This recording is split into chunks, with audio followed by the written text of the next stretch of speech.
இந்த விஷயம் மட்டும் நடந்தால் இலங்கையில வரப்போற 100 வருடங்களுக்கு எரிபொருள் பிரச்சனை அப்படின்றது இல்லாமல் போகக்கூடிய ஒரு பெரிய ஒரு புதையல் ஒன்றை தேடுகின்ற நடவடிக்கைகளுக்கான ஒரு அனுமதியை இன்றைய நாள்ல அரசாங்கம் வழங்கியிருக்காங்க. சர்வதேச எரிசக்தி நிறுவனங்களுக்கு அல்லது இந்த விடயங்களை தேடுகின்ற அல்லது ஆராய்ச்சி செய்கின்ற நிறுவனங்களுக்கான ஒரு அனுமதியை கொடுத்திருக்காங்க. உங்க எல்லாருக்குமே தெரியும், கடந்த காலங்கள்ல மன்னார் என்ற ஒரு பகுதியில நிலத்துக்கடியில எரிவாயு எரிபொருளுக்கான வளம் இருப்பதாக கண்டுபிடிக்கப்பட்டு கிட்டத்தட்ட உறுதிப்படுத்தப்பட்டது. ஆனால் இதை முழுமையாக அறிந்து கொள்றதுக்கோ அல்லது இது வியாபார ரீதியா பயன்படுத்த முடியுமா இல்லையா என்பது தொடர்பான ஆய்வுகளை நடத்துற அளவுக்கு நமக்கு போதுமான அளவு தொழில்நுட்பம் இல்லாதால இந்த விடயங்கள் இந்த மாதிரி ஒரு விஷயம் இருக்கு அப்படின்ற அறிவோடைய வைக்கப்பட்டிருந்தது. ஆனால் பல சர்வதேச நிறுவனங்கள் இது தொடர்பாக ஆய்வு நடத்துவதற்காக கோரிக்கை விடுத்தாலும் இது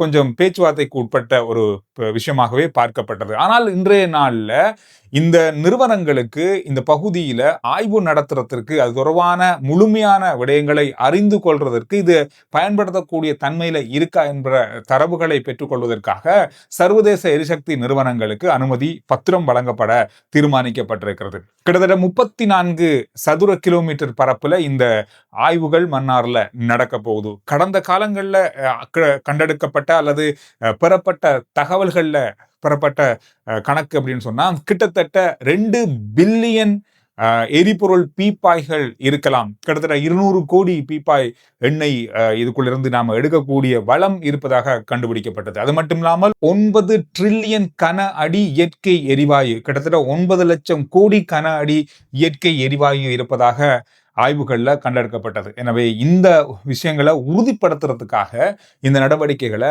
எடுத்திருக்காங்க அரசாங்கம். இது ஒரு மிகப்பெரிய பாரிய திட்டமாக பேசப்படுகிறது. இன்றைய நாள்ல மிகவும் ஒரு கிட்டத்தட்ட ஒரு பெரிய புதையல் ஒன்றை இலங்கை மீட்டெடுக்கிறதுக்கான ஒரு நடவடிக்கையை ஆரம்பிச்சிருக்காங்க.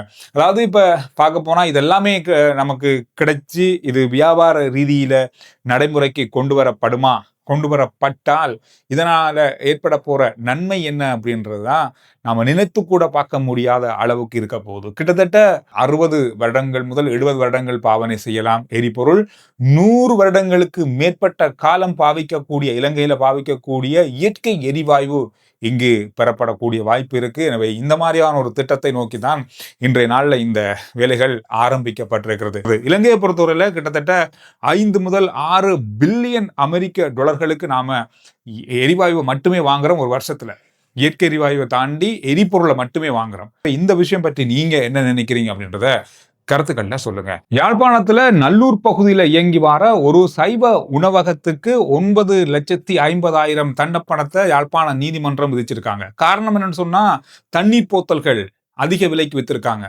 அதாவது குறிப்பிட்ட அதுக்கு நிர்ணயிக்கப்பட்ட விலையை விட அதிக விலைக்கு விற்றதன் காரணமாக யாழ்ப்பாண நுகர்வோர் அதிகார சபை நடத்திய சோதனையின் போது இந்த விடயம் கண்டுபிடிக்கப்பட்டு இந்த ஹோட்டலுக்கு எதிராக, சைவ உணவகத்துக்கு எதிராக யாழ்ப்பாண நீதிமன்றத்தில் வழக்கு தாக்கல் செய்திருக்காங்க. இந்த வழக்கின் விசாரணையின் போது இவர்களுக்கு இந்த குற்றம் நிரூபிக்கப்பட்டதன் காரணமாக யாழ்ப்பாண நீதிமன்றம் 9,50,000 ரூபாய் தண்டப்பணத்தை விதிச்சிருக்காங்க. அது மட்டும் இல்லாமல் இந்த பணம் கட்ட தவறினால் 6 மாத கால சிறை தண்டனை என்ற நிபந்தனையும் அவங்களுக்கு வழங்கப்பட்டிருப்பதாக சொல்லப்பட்டிருக்கிறது. இன்னும் ஒரு முக்கியமான கவலைக்குரிய விஷயம்னு சொன்னா, இந்த ஹோட்டல், இந்த சைவ உணவகம் ஏற்கனவே கடந்த காலங்களிலும் இதே மாதிரி அதிக விலைக்கு தண்ணி போத்தல்களை விற்று பிடிபட்டு நீதிமன்றத்தால தண்டப்பணமும் மறவிடப்பட்ட ஒரு சைவ உணவகம் சொல்லப்படுது. இது 2வது தடவை.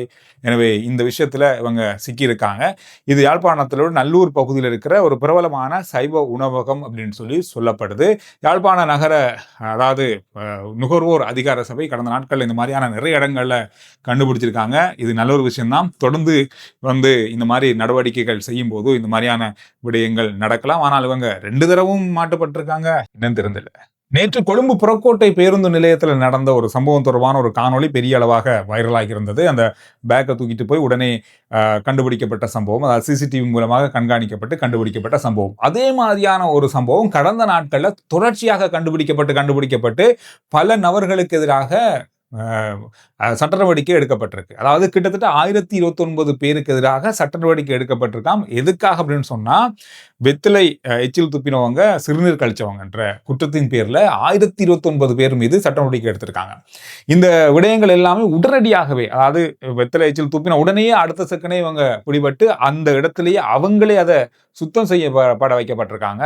அங்க இருந்த விமானப்படை அதிகாரிகளால சிசிடிவியில கண்காணிச்சு இப்படி ஒருத்தர் இந்த மாதிரி ஒரு வேலையை செய்திருக்காரு, உடனடியா போய் அவரை பிடிங்க, உடனடியா பிடிச்சு அவரே அதை கிளீன் பண்ண வைங்கன்ற மாதிரி 1029 பேர் மேல இந்த நடவடிக்கை எடுக்கப்பட்டிருக்கிறது. இதுல இன்னொரு கவலைக்குரிய விஷயம் சொன்னா, இந்த விஷயங்கள்ல சாரதிகள், பேருந்து சாரதிகள், பேருந்து நடத்துனர்களும் இதில் ஈடுபட்டிருக்காங்க என்பது பெரிய ஒரு கவலைக்குரிய விஷயம். காரணம் சொன்னா, அவங்களுக்கான இடங்கள், அவங்களுக்கான எல்லா வகையான வசதிகளும் அங்க செய்து கொடுக்கப்பட்டும் கூட இன்னும் அதே மாதிரி திருந்தாத அதே ஜென்மங்களாக இருக்காங்க அப்படின்றது பெரிய கவலைக்குரிய விஷயம். கண்டி ஊர்வலம், கண்டி பெரேரா இப்பொழுது நடந்து கொண்டிருக்கிறது. இலங்கையின் மிக பிரபலமான ஒரு ஊர்வலங்கள்ல ஒன்று கண்டி பெரேரா. உலகத்திலே மிகப்பெரிய மக்கள் கலந்து கொண்ட ஒரு நிகழ்வாகவும் இது பார்க்கப்படுது. உள்நாட்டில இருந்து, உள்ளூர்ல இருந்து, வெளிநாடுகளில் இருந்தும் அதிகமான மக்கள் ஒன்று கூடுகின்ற ஒரு இடமாக இது பார்க்கப்படுது. ஒரு மிகப்பெரிய ஒரு மாஃபியா வேலை ஒன்று இங்க நடக்குது அப்படின்னு சொல்லி பெரிய குற்றச்சாட்டு ஒன்று முன்வைக்கப்பட்டிருக்குது. காரணம் சொன்னா, கண்டியில் இருக்கிற ஹோட்டல் அறைகளுக்கு விதிக்கப்படுகின்ற கட்டணம் 10,000, 15,000, 20,000, 25,000 இந்த மாதிரியான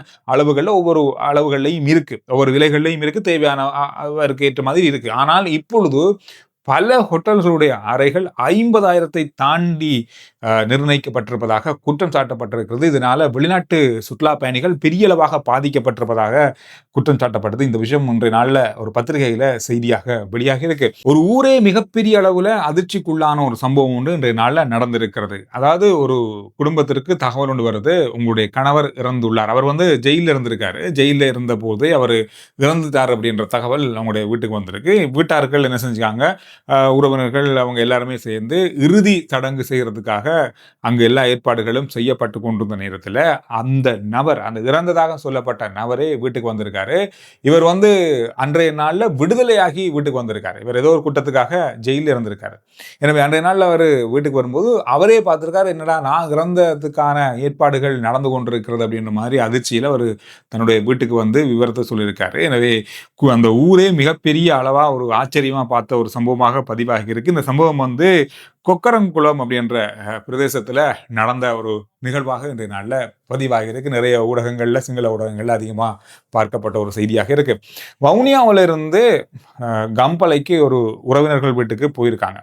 அங்க போகும்பொழுது ஜன்னல் கட்டில் இருந்த ஒரு போட்டில் இருக்கிற தண்ணீர் என்று நினைத்து 3 வயது சிறுமி ஒருவர் குடிச்சிருக்காங்க. அந்த திரவம் ஒரு ரசாயன திரவம் அப்படின்றது கண்டுபிடிக்கப்பட்டிருக்கிறது. இந்த சிறுமி உயிரிழந்ததாக சொல்லப்பட்டிருக்கு. ஒரு பரிதாபமான சம்பவம் ஒன்று கம்பளையில் நடந்திருக்கிறது. செஞ்சோலையில் நடந்த துயர் சம்பவத்தில் பாதிக்கப்பட்ட 18 பேருக்கு 50 லட்சம் ரூபாய் பணமும் அவங்களுக்கு வீடு கட்டுறதுக்கான காணியும் இன்றைய நாளில் அமைச்சரால் கையளிக்கப்பட்டிருக்கிறது. இந்த நிகழ்வு இன்றைய நாளில் கிளிநொச்சியில் நடந்திருக்கிறது. இந்த விஷயங்கள் இன்றைய நாளில் பார்க்கப்பட்ட மிக முக்கியமான செய்திகளுடைய சுருக்கம். ஆர்ஜே சந்துரு ரிப்போர்ட் வாட்ஸ்அப் சேனலுக்கான லிங்க் முதல் கமெண்ட்ஸ்லையும் டிஸ்கிரிப்ஷனும் இருக்கு. ஃபாலோ பண்ணி வைங்க. சுருக்கமான விரைவான செய்திகளை நீங்க உடனுக்குடன் அறிந்து கொள்ளலாம்.